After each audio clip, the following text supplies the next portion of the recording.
After that defeat to FC Midtjylland in the Europa Conference League and us crashing out of Europe, let's see how we did in Season 8. Let's give you a rundown of the schedule, the league table, transfers, youth intake, and what's to come. Roll that title.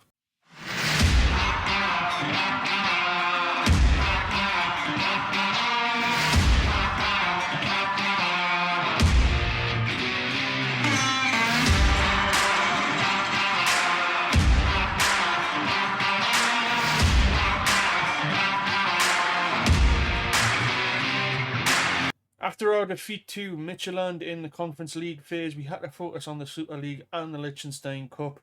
We had a friendly against a Hungarian team called DVTK. Don't get me to pronounce their full name because I can't do it. And then we followed that up with a 1-0 win at home to Aru, thanks to Gabriel Vinatoru, of all people. Following that up, we then got a 2-2 draw at home. Goals from Vinatoru, Muchki and Mahu for Stade Lausanne Ushi. Unfortunately, we couldn't keep that up with a 3-0 defeat away to Basel. So then we had a 3-1 victory against Young Boys. Goals from Sommer, Padel and Vinatoru. Amaduni scoring for Young Boys. Unfortunately, after the Young Boys match, we lost 3-2 to Winterthur. Really irritating team to lose to, but we move on. And goals again from Vinatoru. Goliard as well scoring. Ballet and Schneider for Winterthur. Then a 1-0 defeat, really disappointing to Stade Lausanne Ushi. Yeah, an annoying result to take. But we did turn a corner and we did switch formation to a 3 at the back. Let me show you. So we did beat our Bulgy team Luzern 5-1 thanks to goals from Sommer, Sani and Lampert. Shearer scoring for Luzern. We switched to our 3 at the back. So it's almost like a 5-2-3 with the two wingers. And it worked really comfortable against the diamond that Luzern were playing.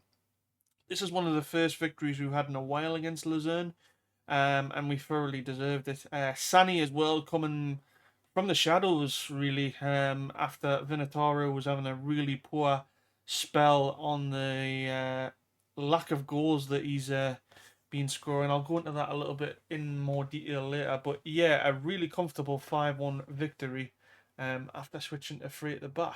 We then followed that up with another 5-1 victory, so scoring 10 goals in 2 games. Goals from Ozo, Sani, Rocha and Lampert, Yankovic for Servette. And as you can see in the bottom left-hand corner, we kept it to the 5 at the back. And we did really well. Another bogey team we beat as well was Zurich 1-0. Thanks to a goal from Gabriel Vinatoru. I did say he wasn't particularly performing great, but he did have the odd goal here and there. Sani obviously didn't have the greatest of games, so I brought Vinatoru on, pushed Sani to the left-hand side, and Sommer onto the right-hand side. And in the end, we got a 1-0 victory, which, from the stats, I'd say we thoroughly deserved. Unfortunately, we couldn't keep that momentum up against Thun. Hugo Alba and Daniel Dos Santos scoring goals. It was 3-1 up until the 90th minute where Sani got a consolation. And then after that, we also lost 3-2 to Lausanne at home. Goals from Noah Lampert for us and Tierno Barry, of all people, who is looking like a decent player, I must admit. So maybe somebody to keep an eye out in the future. But it looks like in terms of his value, he's way out of our budget. But yeah, a disappointing result, and we put our new Norwegian goalkeeper in, which I'll show you in a moment, and he had a debut to forget. We did, however, follow that up with a 3-2 victory away from home to Aru. Thoroughly deserved. David Azor, Sani, Fernandez and Corsin for them. And we were continuing with the 3 at the back, which worked really well. And in the Liechtenstein Cup semi-final, we won 3-1 against Triesenberg. Goals from Feniger, Barnacle and Simon Beale, taking us through to the final. This was the league table before the split, and if we were to win this game, we had a strong chance of finishing in the top 6. We had a tough game at home against Basel, though. Did we do it? Unfortunately, we couldn't finish in the top 6. We persisted with the 3 at the back, but unfortunately, Basel were just too much for us. They won this game 3-0. Comfortably, I must say, but it was really disappointing from us. If you look at the XG, we should have at least had 2 goals. But here's how the table looked after the split. So we found ourselves in 8th position on 44 points. Winterthur on 49, Lausanne on 42, Aru on 39, Servette in a very peculiar situation on 31 points in 11th, and Stade Lausanne Ushi were already in the relegation playoff. They needed a miracle to stay up at this time. In regards to the Super League relegation group, we didn't have the greatest of starts. Servette beat us 2-0 away from home, and then 3 draws in a row. 3-3 against Aru. Stade Lausanne Ushi was a 1-1 draw, and that was the same with a draw against Winterthur. We only finished with a win on the final day, thanks to 2 goals from Gabriel Vinataru, both of them being penalties. Here's how the league table finished. We ended up finishing in 8th place after that Lausanne victory. We did have to look over our shoulders, especially with Servette, Lausanne and Aru chasing us down. Winterthur finished 7th, and if they were in the top 6, they would have probably finished in the European places with regards to 3rd and 4th, respectively. Basel won the league. Young Boys come in 2nd, and Lausanne, a very good season for them. One of our bogey teams getting the 59 points. In regards to us with the average ratings, Austin Sawney was the only player in the top 3 with regards to goals, assists, player of the match, clean sheets and yellow cards. We didn't have anybody in there with regards to that. But I must admit, a little bit of a disappointing season for us. Next year, I think we need to be looking at the top 6 position, but I will say that we've focused on Europe quite a bit this year, so maybe we need to try and balance that out going forward. With regards to the Challenge League, only Lugano got promoted. Kriens were in the playoffs. Unfortunately, though, they could not beat Servette. It would have been an absolute disaster for Servette if they'd got relegated. Jamax having a good season, along with Sion, and Grasshoppers still cannot get out of this league for whatever reason. And for another season, we won the Liechtenstein Cup. This was not an easy game, though. It had to go to extra time, and I'll be brutally honest, I was really worried we were going to miss out on Europe this season due to the Liechtenstein Cup. Eshkin Marin took it to 2-1. But luckily we were able to salvage a draw in full time and win it in extra time to avoid penalties. But yeah, I maybe need to next season, depending on where we are in Europe and in the league, I maybe need to put a few more senior players in this side, because it was certainly not filled with first team players. Thankfully, Martin Sherbert and Seaman Bell saved the game for us. Just wanted to show you, before we get into the squad update, a transfer sort of update that we had going from the January window. The only major outgoing we had was Ryan Johansson. I may have mentioned this in the last episode, so apologies if I repeat myself, but he was not developing very well, and Ibar from Spain came in for 220 grand, and we decided to sell him for that price. I thought it was a good deal, especially since he was on the last year of his contract and just wasn't really doing it for us. We also sold Nicolau, who was our Greek/Swiss striker. He wanted to leave, basically, and a club in Poland, Widzwew, apologies if I butchered that, decided to come in and sign him for 140 grand. I believe we do have some percentages and contract clauses with regards to this sale. So maybe if he develops, we might have a look at getting him back, but I highly doubt that, to be honest. But disappointing, because I wanted to make this guy a Liechtenstein national, but I think injuries and bad form just got in his way, and at the end of the day, we cashed in on him. So in terms of signings, I'm not sure if I mentioned Marlon Phillips. We brought in on a free contract for a couple of seasons. He's not looking particularly good compared to what I saw with him originally. So we are going to give him maybe one more season.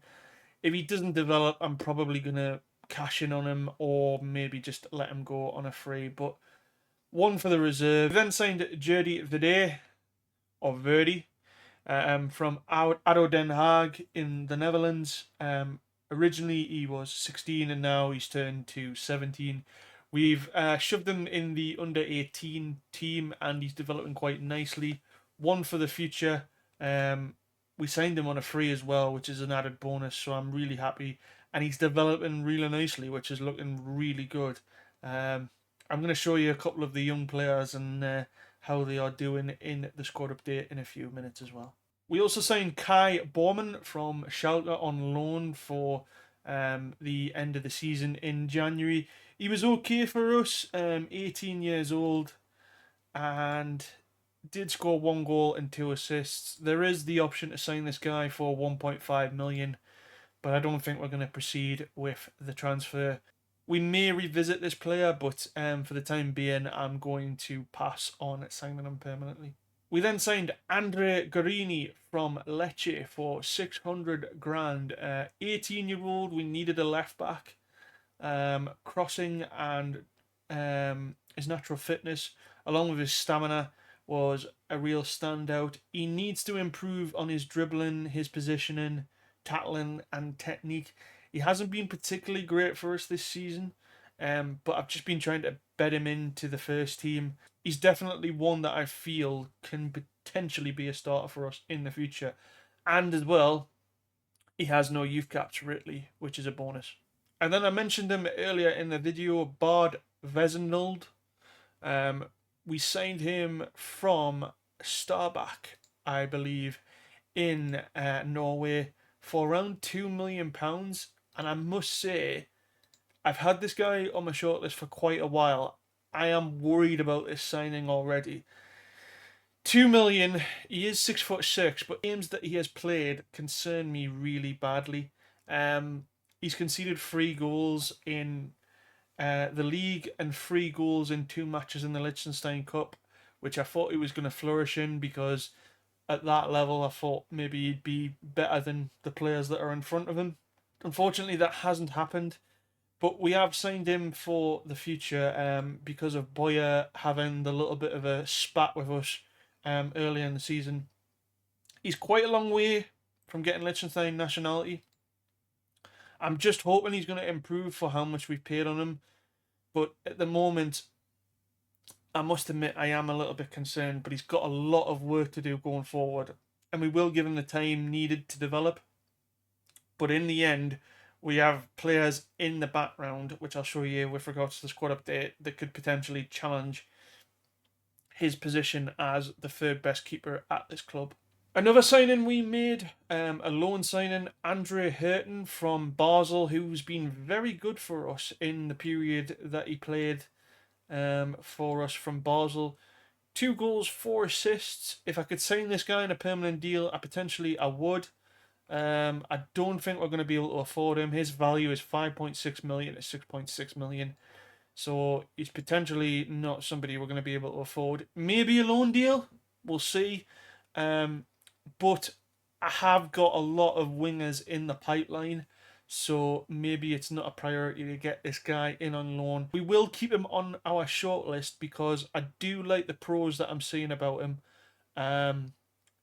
So maybe in the future he might get sold. You never know. But yeah, we'll keep an eye on him. We then signed Matteo Spahayu, an Albanian from, I'm just going to say KF, because I'm not going to even bother pronouncing that last name. 17 years old, for 170k, potential of 175k, it probably will be. But 6'6", tall defender, got potential to develop. He's been capped by Albania at an under 19 level, but I really like the potential of this guy. He's the reason why I signed him. Need to develop the strength though, his heading and marking, along with his other mental attributes. But I think for under 200k, it's not a bad deal. We then signed Georgios Patas, who is a Swedish and Greek central midfielder, 16 years old and has already been put in the under 18 team. We signed him from Örebro in Sweden, 170k with the potential of it being 275k. But yeah, another one for the future, potentially just like Jordi Verde from Den Haag. Got a lot of time to develop, and hopefully he can become a Liechtenstein national. If not, hopefully he'll improve for us with Vaduz. And then finally, I'm going to try my best to pronounce this fella's name, Akirek. We signed him from Akin for 1.1 million. I think he's potentially a replacement for somebody in the first team, which I'll go over in the squad update. But 1.1 million already at 3 stars, and as well, he is only on a breakthrough prospect contract. He's 17 years old. He looks like a first team player at the moment, and yeah, I'm really pleased with this signing. The only thing that I need to get him to improve on is his corners or his free kick taking, because I've realised not only in this save but in other saves on FM, I've found that I've got very poor corners and free kick takers, and we need to improve that going forward, especially with the board wanting us to take more advantages of set pieces. But I'm really happy with this signing, and yeah, let's get into the squad update. So here is the squad update as of 20th of June 2031. You may notice a couple of players that are not in the first team. I'll go into that in a moment. But as far as it goes with regards to goalkeepers, next season it's going to be Charlie Setford, who's going to be our first choice goalkeeper. Jerzy Sobotka is going to be our backup. And then we've got Wesson Lund, who is going to be our third choice keeper. I think it's going to be between Setford and Sobotka, who are going to be challenging for that first team place. Sobotka is developing quite nicely. Unfortunately, he got relegated with the team in Poland this year that we loaned him out to. We had to loan him out because we couldn't get a place to register him. Charlie Setford, while he is improving, his form this season has been pretty bad. 20 appearances, 34 conceded, and 2 clean sheets. It's not good for what we need, and if he doesn't start improving, we will get Sobotka in goal, or we will look at alternatives with regards to the goalkeeping situation. In terms of defenders, it's probably going to be Weber and Rocha, who are going to be our centre-backs next season, along with Rodrigo Rego, but there could be the potential that we do sell Rodrigo Rego next season because he's getting to 29 years of age. He is very, very close to getting that Liechtenstein nationality.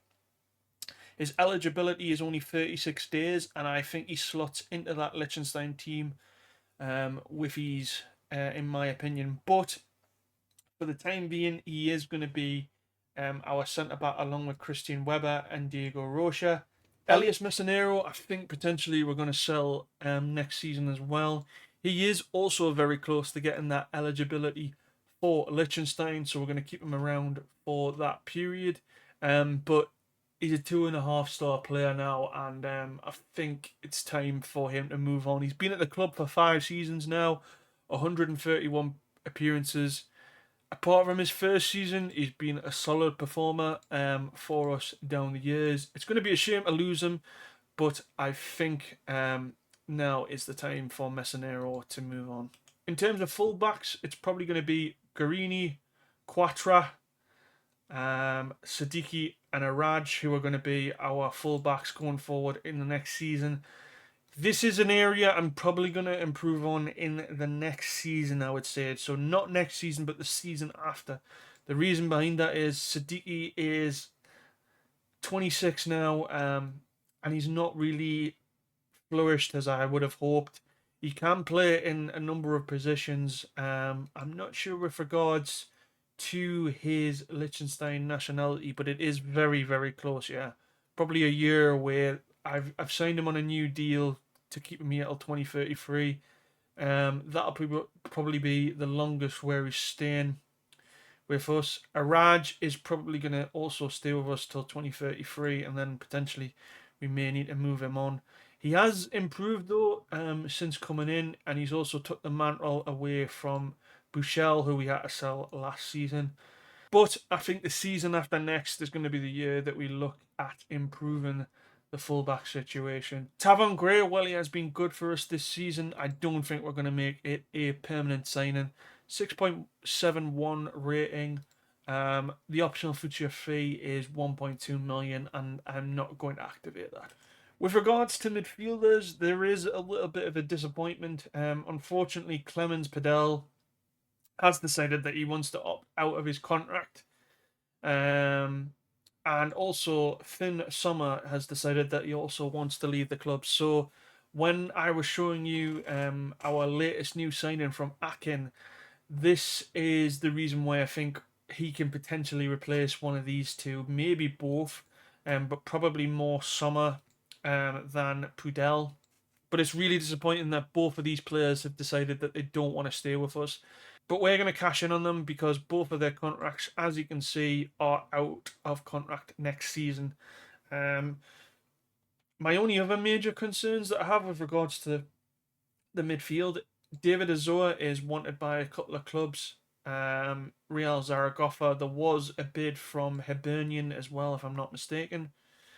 Noah Lampert is wanted by a number of clubs right now, and yeah, I'm worried we're not going to be able to keep a hold of him. I'm going to try my best because he's been with us from the get go, I would say. He's been at the club since 2023 and has probably been the best new gen I've had from the Liechtenstein side of things so far in the save, and I really want to keep a hold of him.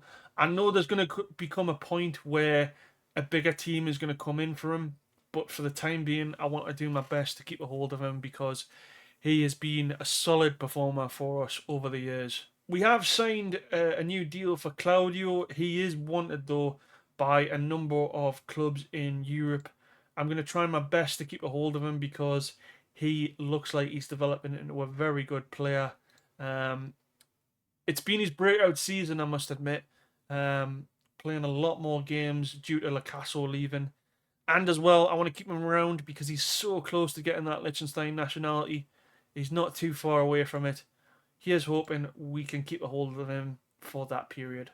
With regards to strikers, Austin Sarni will be staying with us next season. He's done really well in his fringe player role. Vinataru, as much as I've had a go at him this season, he has scored goals for her, and he is developing very nicely. He's currently on international duty with the under-21s with Romania, and he's scoring goals. So he is hoping that next season is going to be his sort of breakout year because he's been really inconsistent this year. 6.79. I need him to be scoring more goals in 33 appearances.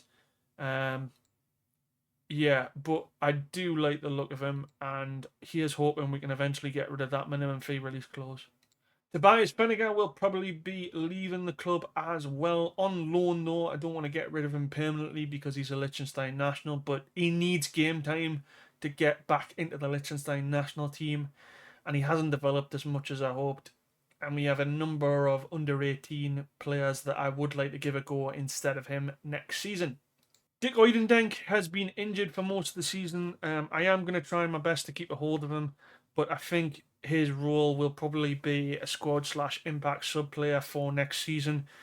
He hasn't really hit the ground running this year, and in the last couple of seasons, I've been noticing he's not been scoring a lot of goals. So we need to keep an eye on that. And his injury record is atrocious. I just want to show you this. It's been atrocious this season.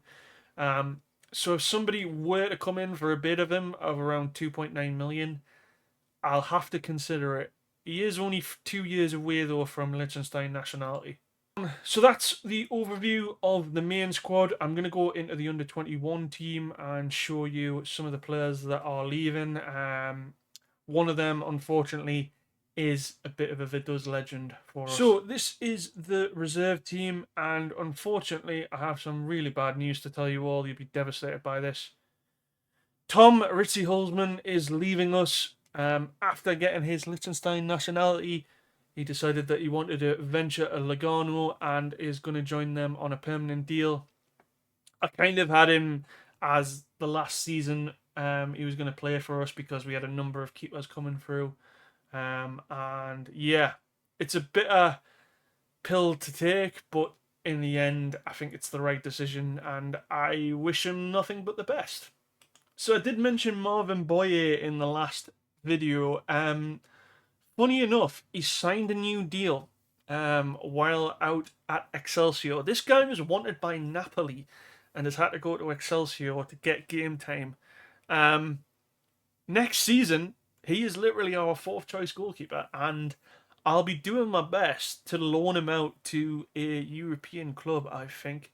Yeah, I wasn't particularly pleased with how he handled himself last season, and yeah, he'll be going out on loan because there's 3 keepers ahead of him, unfortunately.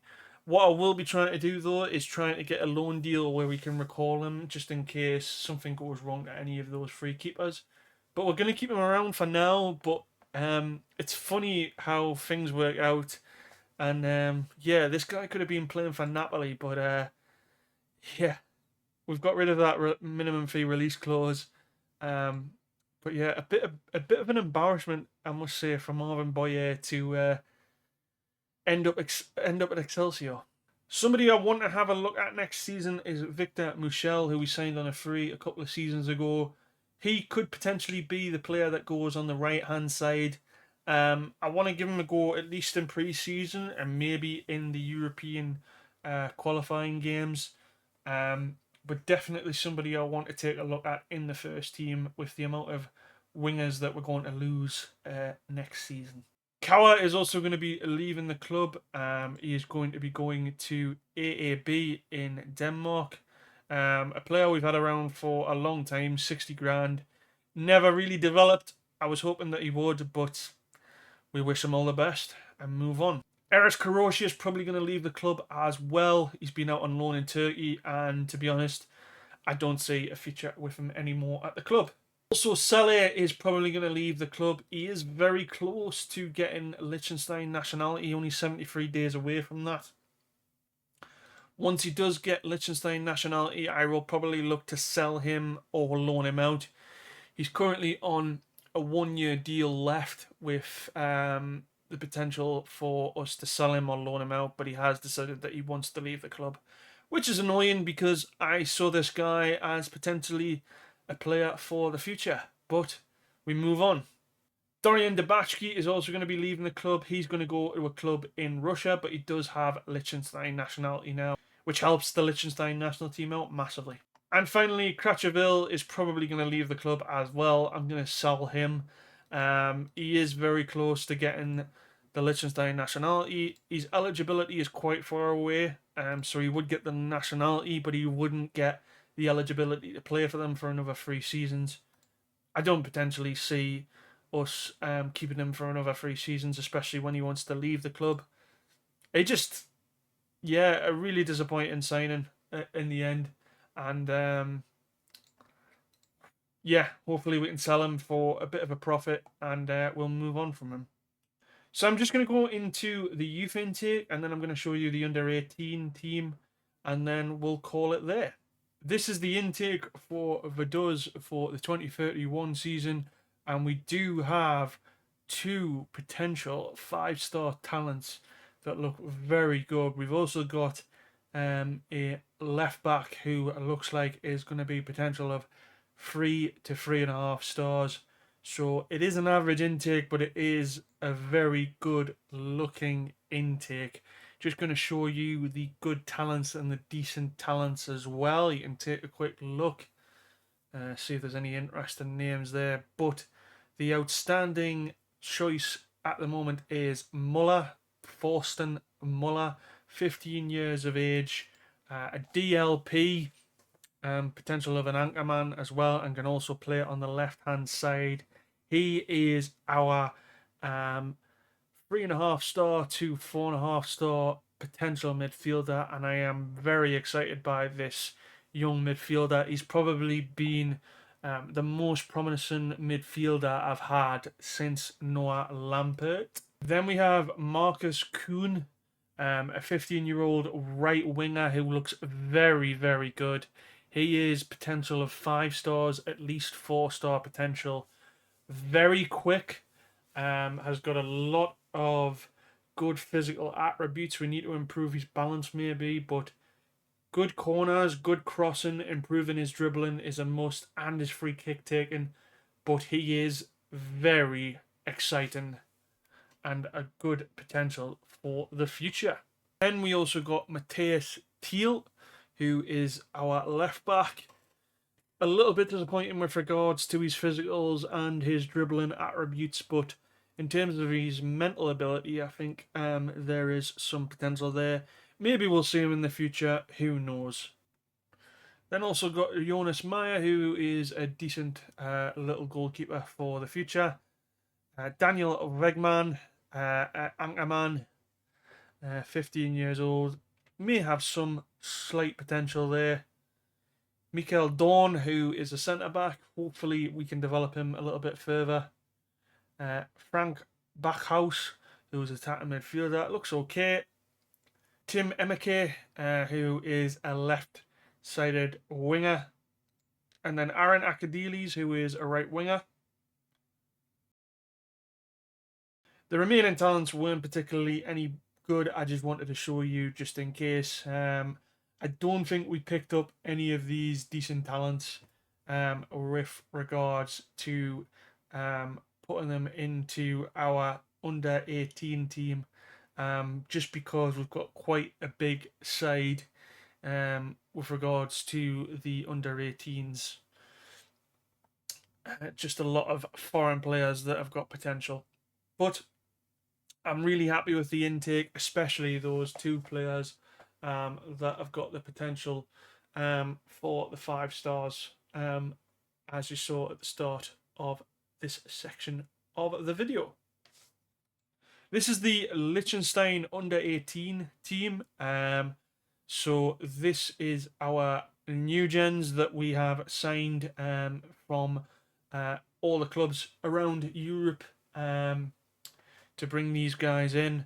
As you can see, we've got Marcus Kuhn at the top with Thorsten Muller. Those are our top Liechtenstein talents, but we've also got Justin Barnickel as well, who is another top talent from Liechtenstein, and Simon Beal, or Bell. Probably going to go with Beal because that's his name. But yeah, we have a lot of high potential in this squad. All of the players that are foreign players don't have or are not declared for their national teams. So, for example, Budzik is not declared, and he's another DM. We've got 3 DMs in this under 18 side, so it's looking really strong in that position.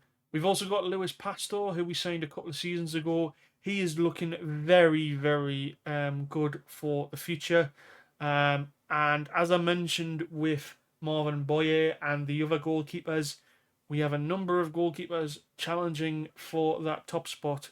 I will imagine in the future that we will see Lewis Pastor either in the European matches on the bench or challenging for that backup place behind Setford.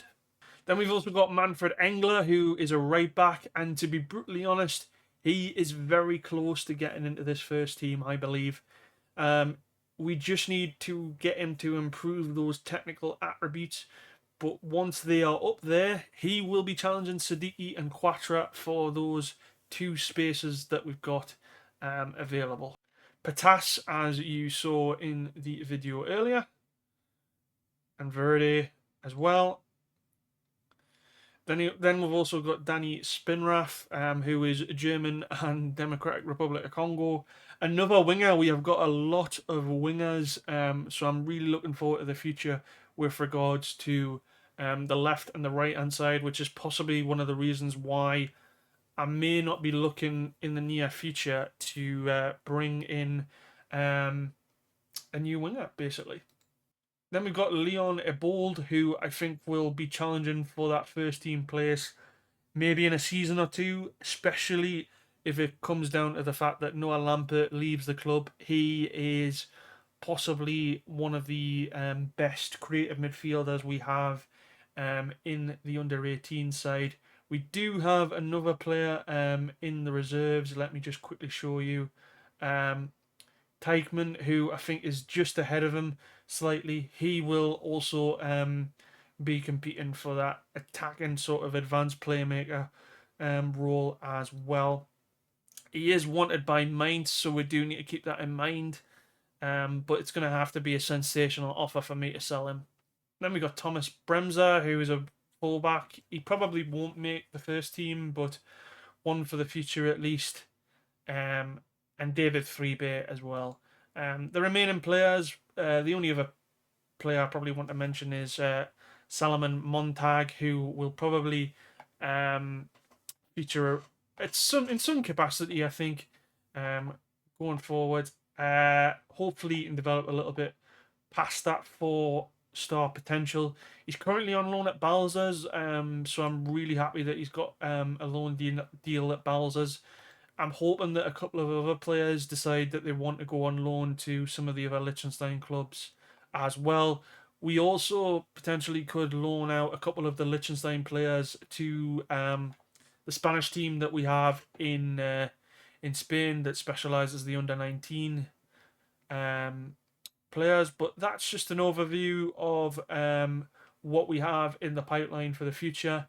And yeah, don't be surprised if you see the likes of Simon Beale, Barnacle, and Kuhn in the first team this season. I'm potentially looking at maybe pushing them up to the first team to help their development going forward. Well, there you have it. Us finishing 8th in the Super League overall. A bit of a disappointing season, I must admit, in terms of the league table and Europe. I was hoping that we might make it to the knockout phases yet again, but at least we have qualified for the qualification phases, which we will go straight into. I just wanted to run through season 8 because there wasn't particularly any games in particular that I wanted to show you. And with the season sort of fizzling out after January, I just wanted to get straight into how things were going or how things have been. Sorry. If you have enjoyed the episode, please do give it a like and subscribe to the channel if you are new. I am going to get straight into season 9, and hopefully the next video you will see me in the first game of the Europa Conference League. Take it easy, stay safe, bye everybody.